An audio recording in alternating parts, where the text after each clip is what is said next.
बर'नि बिग्रायारिखौ फासि होनो ओंखारदों सरकारा बे जाबाय दुखुनि खौरां आं नोंथांमोननो बुंनो नागिरनाया दा रायजोफोर जों जानजि हाफ्रानांगोन सिलाय लानाय समाव गोरोन्थि मावनाय समाव बमा बारुद होनाय समाव मानसि गावनाय मानसि लांखारनाय समाव बिथांमोना जोंखौ सोंखारिबाय आयेन जाबसिनानै होबाय दिनै सावरायनाया सोलिगासिनो दङ मोजां थासारि फैबाय बे मोजां थासारियाव जेरैबायदि आखलखौ भारत सरकार आसाम सरकारा बर'फोरजों दिन्थिनो नागिरदों बेवहाय खिन्थु बर'फ्रा खौसे जानांगोन रायजोफोर सम सफैबाय दिनै जों बिथांमोननियाव सोंलु सोंनांगोन सोरबा हारिनि बिग्रायारिखौ फासि होनो ओंखारदों थिगानो दङ नाथाय जोंनि हारिनि 5,000 मानसि बुथारग्राफ्रा बहा खारखो बिसोरखौबो फासि होनांगोन रावखौबो एक्सकिउज खालामनाय जानाय नङा आरो जि खालि फासि होगोन ओइ खालिनिफ्रायनो समायखिरा लानांगोन जेब्लासिम बर'फ्रा रायजो मोना जिरायनानै थानो मोना रायजोफोर जिरायनानै थानो मोना बे जायानो जाथों बियो सासे बर' फिसा दिनै जोंनि गोरबोआ गाबखांदों मा आखल बेलाय इलेक्सनफ्रा सोमावसाराखै नामा इलेक्सनफ्रा मानसि बुथाराखै नामा आलफाफ्रा मानसि बुथाराखै नामा सोर मानसि बुथाराखै आसामनि हिस्ट्रियाव सोरखौ फासि होदों आसाम सरकारा सोरखौ फासि होदों बर' दिनै दिल्ली सरकारा बिथांमोननि एजेन्सिसफ्रा मा खालामदों दिनै नुवाखै नामा बिथांमोना रायजोफोर जोंखौ खुगा गैया होननानै रायजो गैया होननानै आयेन कानुना जोंनि आखायाव गैया होननानै बिथांमोना जा गोसो बेखौनो खालामगोन जों आरो सहायनानै थागोन बियो कुनु दिन जानो हाया रायजोफोर बे कुनु दिन जानो हाया जेब्ला बर' आइजोफोरखौ जिनाहारि खालामदों जोंनि आइजोफ्रा राजा लामायाव ओंखारदों जेब्ला बर' जोहोलावफोरखौ नायगार गावथारदों जोंनि रायजो राजा गोरिब गुन्द्रा आइ आफाया राजा लामायाव ओंखारदों आरो दिनै बर'फ्रा खौसे लेखा गोरों लेखा रोङै बयबो खौसे बर'फ्रा दिनै साफ्रोमबो बर' फिसायानो बड'लेण्डनि थाखाय बर'नि सोमावसारनायनि थाखाय खौसे आरो बेबायदि समाव जुदि सरकारा जोंनि हारिखौ ध्वंस खालामनायनि हाबाफारि लायोबा बेखौ जों कुनु दिन सहायनो हानाय नङा रायजोफोर दा नंखायनो आं नोंथांमोनखौ खावलायगोन नैबे सेप्तेम्बर मासाव जोंहा दिल्लीयाव फिसा हाबाफारि दङ जों सानैसो दैदेनगिरिफोर थांगोन अक्ट'बर मासाव जोंहा मोननै सुबुं गौमा दङ नभेम्बर मासाव जोंहा दिल्लीयाव हाबाफारि दङ आरो डिसेम्बर मासाव दिनैसिम जाफेरै मोनसे हाबाफारि मावनांगोन रायजोफोर बे क'क्राझारनिफ्राय लानानै धेमाजिनि गेजेराव सा सानजा मोनसे माइ दुब्लि नागिरनाय जाथों जेराव खेबसेनि थाखाय खमसे खम 5 लाख बर' फिसाफ्रा खौसे जानांगोन खमसे खम 5 लाख आरो এই खालिनो भारत सरकार आसाम सरकारखौ जोङो हुसियार खालामनानै होनांगोन जे जानला मानलाखौ जों मानिनाय नङा बे बर'फ्रा गावनि मोनथायनि थाखाय गावनि न'नि मानसिफोरखौबो स्पेयार खालामबोआखै नागारबोआखै आरो बे बर'फ्रा मालायजों जुजिनानै फासयनायनि खर' गंलायनायनि कुनु खोथा गैया रायजोफोर हागोन ना हाया रायजोफोर दा बेखौनो आं खावलायबाय जे दिनैनि समाव जोंनि लाइमोनफोर सेंग्राफोर जेरैबायदि थासारियाव दङ जोंनि संग्रामा दाबो जोबाखै रायजोफोर जों राजा लामायाव दङ जोङो फोथाराव दङ जोंनि सेंग्राफ्रा दाबो हाग्रायाव दङ जोंनि सेंग्राफ्रा डिजिगनेटेड केम्पआव दङ जोंनि सेंग्राफ्रा दाबो लाइमोनफ्रा 24 घन्टा हाबा मावगासिनो दङ सोरबा साइकेल सालायदों सोरबा आथिंजों थाबायदों सोरबा जाय जेरै हायो जोंनि रिभलिउसना सोलिगासिनो दङ दा बे समाव रायजोफोर आं बेखौनो खावलायगोन जे दिनै बर'नि संग्रामखौ जोबनाय फारसे लांनो बर'नि उदांस्रिखौ जोङो मोनफुंनो थाखाय मोननै लामानि हाबाफारिखौ जों क्लियार खालामनांगोन मोनसेया जाबाय राजखान्थिनि उदांस्रि जोंनि हाखौ जोंनो बेंनो मोननाय जोंनि खाफालखौ जोंनो दानो हानाय जोंनि स्कुल कलेज इउनिभार्सिटी गासैखौबो जोंनो सोरजिना लानो हानाय बे मोनथायखौ मोननो हानाय उदांस्रि गुबुन मोनसेया जाबाय जोंनि हारिनि गेजेराव खोमसि फोथायनाय गावजों गाव सन्देह खालामलायनाय जौ जुवा थिर दायना दायनि बुथारनाय खोमसि फोथायनाय बायदिसिना थासारिनिफ्राय उदांस्रि मोननाय बे मोननै उदांस्रिखौ समान समान लानांगोन रायजोफोर जोबोद दुखुनांथाव बाथ्रा दिनै सेंग्रा सिख्लाफोरनि गेजेराव हाबा मावनायनि हारिमुवा लासै लासै जोबलांदों लेखा फरायनायनि थासारिया जोबलांदों दिनै बेसेबांबा गाज्रि थासारि जोङो क्वालिटियावबो गैया क्वान्टिटियावबो गैया जाबोदों रायजोफोर फारसेथिं जोंहा क्वालिटियाव गैया लेखा फरायनाया गुन गैयै जालांबाय जोंनिया गोदो गोदाय साफा सानै जि फरायदोंमोन गुन गोनांमोन लासै लासै लेखा फरायनायनि गुना जोबलांबाय लेखा फरायनो नागारनानै सेंग्राफ्रा मबाइल आरो बाइकआवल' बेस्थ' जाबाय जोबोद दुखुनांथाव बाथ्रा दा बिनिफ्राय जोङो उदां जानांगोन जोंनि बिमा बिफाफ्रा गावनि गथ'फोरखौ नोजोर होनांगोन बावैसो उदालगुरियाव इंटेलेक्चुअल मीटआव जोंहा सिनियरफ्रा बुंदों केटीएम बाइकखौ बेन खालामदों होननानै माबा केटीएम बाइक ओंखारदों दा बेफोरो गाज्रि थासारि रायजोफोर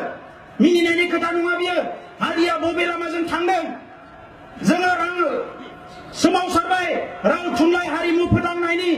जोङो सोमावसारबाय राजखान्थि मोनथायखौ मोननायनि नाथाय जोंनि सोमावसारनायखौ रांखान्थि उदांस्रिनि सोमावसारनायखौ जोङो जागायनांगोन क'क्राझारनिफ्राय लानानै सानजा खर'सिम श्रीरामपुरनिफ्राय जेसेबां दखान पहार दङ मार्केट दङ खुनु मोनसे मार्केटफ्राव जोंनि हाथाय बाजाराव जोंनि मानसिफ्रा फाननायाव गैया बायनायावल' दङ रांखान्थिखौ जोंनि आखायाव लाबोनांगोन दा ओंखायनो जायफोर सेंग्राफ्रा साख्रि बाख्रि गैया हाबा मावनायखौ जोङो गोसो होनांगोन मालाया जोंखौ जाहोफैनाय नङा रायजोफोर दिनै थासारिया मोजां जाबाय समा मोजां जाबाय जोंनि इन्टेलेक्चुवेलफ्राबो खोथा बुंनांगोन मोनसे समाव बुजिस्लाबैयाव जोंनियाव खोथा बुंलायनो हानाय थासारि गैयामोन इंटेलेक्चुअल फोथारफोरा खोथा बुंबाबो बुथारलायनाय साजा होनाय जायोमोन केपिटेल पानिशमेन्ट होनाय जायोमोन दा बेबायदि थासारि गैला जों ओंखारबोनांगोन गुबुन फारसेथिं गावखौनो गेरेमसा आरो गेदेमा हारि महरै गायसननोब्ला गुबुन हारिफोरखौ अननो रोंनांगोन गुबुन हारिफोरखौ मान होनो रोंनांगोन बिसोरो जोंखौ जेसेबां मुगैथों जोंनि जेसेबां इनाय सानथों जोङो जोंनि आखलाव बिसोरखौ बे आखलखौ दिन्थिनाङा दिनै मालायफ्रा जोंखौ कनस्पिरेसि खालामो जोंनि सायाव फान्दायो जोंखौ बोरै ध्वंस खालामनो आसामाव दिनैबो गोदान गोदान पलिसि मालाबा 4 लेंगुवेज फर्मुला मालायनि रावखौ जों फरायनांगौ मालाबा माबा माबि जोंनि सायाव जाबसिननानै होनो नागिरो नाथाय जों बेखौ गनायबोआखै दिनै एलपि स्कुलनिफ्राय लानानै इउनिभार्सिटिनि बर' मिडियामाव प्रब्लेम जेंनायानो जेंना मास्टार गैया मा गैया बर' मिडियामा थैहां थैहां अबस्था बे मानि थाखाय जाखो आसाम गभर्नमेन्टआ बेखौनो खालामदों राव थुनलाइ हारिमु सिबिनो जायगा गैया ओरैबायदि अबस्था नंखायनो जेराव दङ जोङो बेवहाय जोंनि राव थुनलाइ हारिमुखौ मोजाङै सिबिनांगोन रायजोफोर हारिनि फारसे सांग्रां जानांगोन बेनिखायनो दाख्लै बे उदालगुरियावनो इन्टेलेक्चुवेला खावलायनाय बायदि आंबो बुंनो नागिरदों जे दिनै जोंनि जातीयताबाद माहारिबादा सोंलु फैदोंनो मानो बर' गथ'फ्रा गावनि बिमाखौ आइ आरो बिफाखौ आफा होनला दा सासे सानसुमैया होनदों जे खमसे खम 70% जोंनि बर' गथ'फ्रा बिमा बिफाखौ आइ आफा होनला ओंखायनो आं खावलायदों फैगौ 2 अक्ट'बर महात्मा गान्धीनि जोनोम सान आरो महात्मा गान्धीया ब्रिटिशनि जिखौ गाना होननानै खुना गारनानै भारतनिफ्राय माने ब्रिटिशनिफ्राय भारतखौ उदांस्रि लादोंमोन आरो जोंबो बर'आ उदांस्रि मोननो थाखाय गावनि हारिखौ मुलुगाव गायसननानै दोननो थाखाय बे महात्मा गान्धीनि जोनोम साननिफ्राय मालायनि राव मालायनि सोदोब बिखौ गावनि बिमा बिफाखौ लिंनायाव बाहायनो मोना बर' रोंदारों साफ्रोमबो मुलुगाव थांना थानाय बर' फिसाफ्रा गावनि बिमाखौ आइ आरो बिफाखौ आफा होननांगौ लाजिनायनि खोथा गैया जातीयताबादा बेनिफ्राय जागायनांगौ रायजोफोर जोंनि गाननाय जोमनायखौ फोथांनानै लाखिनांगोन बे गासैबो खोथाफोरखौ साननानै आङो नोंथांमोननो बेखौ खावलायदों जे टटेल रिभलिउसननि खोथा जोङो माखासे बिथिङाव कमप्रमाइज खालामनो मोना दा आं बारा गोलाव बुंला रायजोफोर जोंहा माखासे दैदेनगिरि दङ बयबो गुसुं गुसुं बिबुंथि लाखिगोन दिनै जोङो फिन नैबे सुबुं गौमानिफ्राय जोंनि जार्निखौ जोङो सुरु खालामफिनबाय आरो बिनि उनाव कन्टिनिउ मुभमेन्ट जागोन कन्टिनिउ गुबुन गुबुन हाबाफारि जागोन दा बेवहाय माइ हानायजों लोगोसे न'खरनि खामानि मावनायजों लोगोसे जाहाथे सोमावसारनायखौ गोख्रोङै लांबाय थायो दिनै आसामाव इन्डियायाव आं दानिनो बुंदों सरकाराबो आसरित जिनिस जाय होख्रावो जाय बुंनो रोंगो जाय माने आगोलाव थाङो बेखौसो नायसनो जाय उनाव थायो बेखौ मालाबाबो नायसनजाया दा बेनिखायनो जों ओरैबायदि थासारि खालामनानै दोननांगोन इन्डियायाव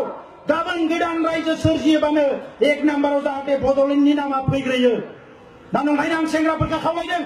दिनै टुइटार फेसबुक जि जायो कन्टिनिउ बड'लेण्ड आन्दलना सानसे जाबा मा जानो मास मोनसे गाहाम बेखौ टुइट खालामबाय थानांगौ हरबाय थानांगौ मिडियायाव जोंहा बियो ओंखारबाय थानांगोन दा अब्लासो बे बड'लेण्ड आन्दलन दिनै गुबुन जायगानिफ्राय फन खालामो मानसिफ्रा नै नोंथांमोना ओरैबायदि प्रग्राम खालामदों इ मुभमेन्ट खालामदों राजा लामा जथेदों बिराद सोलिगासिनो दङ जोंनिफ्रायनो गुबुनफ्रा सोलोंगासिनो दङ होनदों आरो आसामनि बे हारसाफोरखौ जुदि एसे गोसोखौ गलि होनांगौबा गोसोखौ थेर बेथेर खालामनांगौबा जोंनि सोमावसारनाया गोख्रोंनिफ्राय गोख्रों जानांगोन बिथांमोननि अबस्थायाबो मोजां नङा रायजोफोर दिनै एनआरसिखौ लानानै सिटिजेनशिप बिलखौ लानानै बिथांमोननि अबस्थायाबो गाज्रि बिथांमोना सानदोंमोन मैदेराथ' कुनुदिन सरकार दानो हाला ओंखायनो बिबारावनो गाखोनानै जाथिखौ दानोसै थाङै थुङै बिबारखौ दिनै सरकार दाहोना लाबाय बिथांमोनाबो बुंबाय जाति माति भेटि हा बिथाखौ सोरजिगोन हारिखौ लाखिगोन बेबायदि बुंनानै सरकाराव फैबाय गोदै बुंनानै नै सरकाराव जिरायना लानानै एनआरसिनि खामानिया गन्डगोल जाबाय सिटिजेनशिप बिल पास खालामबाय दायो कुनु मोनसे खामानिया गद गैला दिनै अबस्थाया बिथांमोनाबो जोबोद गाज्रि आरो बिनिखायनो बुंदों hit the iron when it is hot सोरा जेला गुदुं जायो अब्ला देनांगौ अब्लासो सिखा रुवाया जोङो सोरजिनो हायो ओंखायनो दायो आसामा गुदुं जादों बे गुदुं जानायाव सिरि थानो मोना रायजोफोर जोंहाबो गावनि जायगायाव गावनि आवाजखौ होबाय थानांगोन खालि जोंहा नन भायलेन्ट रावखौबो जोङो गोरोन्थिखौ खालामनाङा सोरबा अन्थाइ खुबैदों सोरबा माबा मोनसे आखल दिन्थिदों बेफोरखौ लानानै जोंहा खर' सानो नाङा जोङो जाहाथे बेवहाय एकदम डिसिप्लिनजों थाङो डिसिप्लिनजोंसो जोङो दावहाखौ देरहागोन रायजोफोर आंहा 100% बिश्वास दङ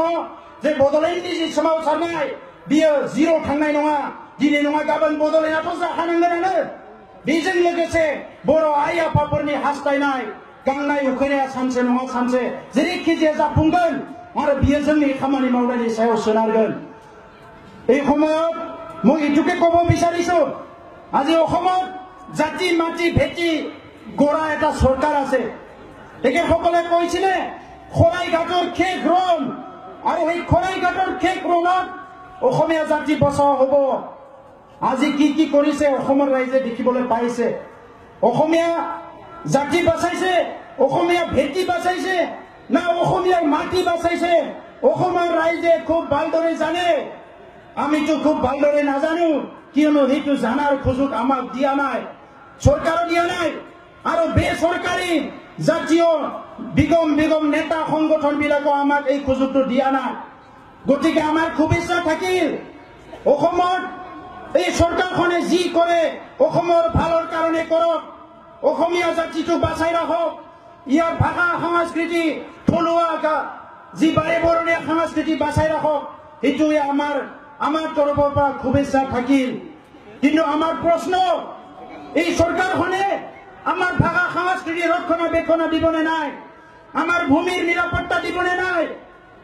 বড়োসকলে আজিলৈকে এই সংগ্ৰামত নিজৰ ভূমিত নিজৰ মাটিত নিজৰ দেশত নিজৰ ৰাজ্যত নিজৰ পিতৃপুৰুষৰ যিটো সম্পত্তি ইয়াৰ অধিকাৰৰ সংগ্ৰাম কৰাত ৫,০০০ শ্বহীদ হ'ব লগা হ'ল আমি প্ৰশ্ন কৰিবলৈ ওলাইছো এই ৫,০০০ শ্বহীদ কিহৰ কাৰণে হ'ব লগা হ'ল এই ৫,০০০ক যিসকলে হত্যা কৰিলে এই হত্যাকাৰীবিলাক ক'ত আছে এই হত্যাকাৰীবিলাক শাস্তি দিবনে নাই আজি ভাৰতবৰ্ষৰ অসমত উত্তৰ পূৰ্বাঞ্চলত নতুন কিছুমান যোজনা চলাইছে আজি ফাঁচি দিয়ালৈকে গৈছে আমি দেখিবলৈ পাইছো সংগ্ৰামীসকলক ফাঁচি দিয়ালৈকে আজি গৈছে কিছুমান এজেন্সিৰ হাতত এৰি দিছে যিসকলে অধিকাৰ বিচাৰিছিলে সংবিধানিক অধিকাৰ কিছুমান এজেন্সিক ঠিকা দি দিছে আপোনালোকৰ দায়িত্ব নাই নেকি ইফালে কৈছে আমি সকলো ভাতৃত্ব মিলি থাকিব লাগিব একে জাতি একে ভাই মিলি থাকিব লাগিব আজি এই মিলি থাকাৰ কাৰণে যদি সকলো চিন্তাই কৰিছে কিয় কিছুমান এজেন্সিক এটা জাতিক ঠিকা দি দিছে আপোনালোকে আমাৰ প্ৰশ্ন আজি নৈলিক যিসকলে হত্যা কৰিলে কাকবা ফাঁচি দিয়া হ'ল নেকি গহপুৰত যিসকলে হত্যা কৰিলে কাকবা ফাঁচি দিয়া হ'ল নেকি আজি আলফা ইলেকশ্যনৰ সংগ্ৰামত যিসকলে হত্যা হৈ গ'ল এইসকলক ফাঁচি দিয়া হ'ল নেকি আজি চৰকাৰে কি নীতি অৱলম্বন কৰিছে আমাৰ প্ৰশ্ন জাগিছে এই বড়োসকলৰ সংগ্ৰামত ২৫,০০০তকৈ বেছি জেলত যাব লগা হ'ল কি কাৰণত জেলত যাব লগা হ'ল কিয় এই মানুহবিলাক জেলত নিয়া হ'ল এই প্ৰশ্ন আজি সুধিবলৈ ওলাইছো আমি অসম চৰকাৰক কিয় এই ভূমিত আমাৰ নিজৰ অধিকাৰ বিচাৰিব পৰা আমাৰ যি অধিকাৰ নাই নেকি? এই ভাৰতৰ সংবিধান আমাৰ কাৰণে নহয় নেকি? এই জাতি মাটি ভেটি ৰক্ষণাবেক্ষণা দিয়াৰ কাৰণে সংগ্ৰাম কৰাৰ অধিকাৰ আমাৰ নাই নেকি? যদি আছে, কিয় এই 40 বছৰৰ সংগ্ৰামত 5,000 মানুহ হত্যা কৰা হ'ল? তো এই কাৰণে আজি আমি চৰকাৰক ক'ব বিচাৰিছো যে বড়োসকলে চিৰ প্ৰতিজ্ঞাবদ্ধ, যেতিয়ালৈকে বদলে নহয় ইয়াত হত্যাই কৰক, জেলতে থওক বা ফাঁচিয়ে দিয়ক, যেতিয়ালৈকে বদলে নহয় এই সংগ্ৰাম চলি থাকিব। আৰু আজি আমি কৈছো যে আমি অহিংসা গণতান্ত্ৰিক পদ্ধতিৰে আমি সংগ্ৰাম কৰিম। আৰু এই সংগ্ৰামত কোনোবা যদি ষড়যন্ত্ৰ কৰে, এই সংগ্ৰামটো যদি কোনোবা মুখিমূল কৰিব ওলায়, এইটো বিটিচিৰ ভিতৰতে হওক বা বিটিচিৰ বাহিৰতে হওক, বড়োসকলে সদায় সজাগ। এনেকা শত্ৰু, এনেকা ষড়যন্ত্ৰ বড়োসকলক আগত প্ৰতিহত কৰিব পাৰে নাই, আজিও নোৱাৰে আৰু আইন আহি থকা দিনতো নোৱাৰে। সেইকাৰণে আমি চৰকাৰক আহ্বান কৰিছো, অতি শীঘ্ৰে যি আলোচনাৰ নামত আলোচনা কৰি আছে, এই আলোচনাৰ নামত আলোচনা নকৰি পেলাই আপোনালোকে পলিচি লওক, আপোনালোকে সিদ্ধান্ত লওক, এটা সিদ্ধান্তত উপনীত হওক, যি সিদ্ধান্তই অসমীয়া জাতিক বাচাই ৰাখে, বড়ো ট্ৰাইবেল আৰু খিলঞ্জীয়া মানুহক বাচাই ৰাখে, তেনেকুৱা এটা আজি আপোনালোকে নীতি লওক। সেইদিনা দেখিবলৈ পাইছো ভূমিৰ নিৰাপত্তা, ইফালে বাংলাদেশৰ আগ্ৰাসনত ভূমি শেষ হৈ গৈছে, আনফালে চৰকাৰী নীতিৰ নামত তিৱাসকলৰ যিটো ভূমি আছিলে, যিসকলৰ তিৱা ৰজাসকল আছিলে, আজি যি অঞ্চল বেলেগ সেই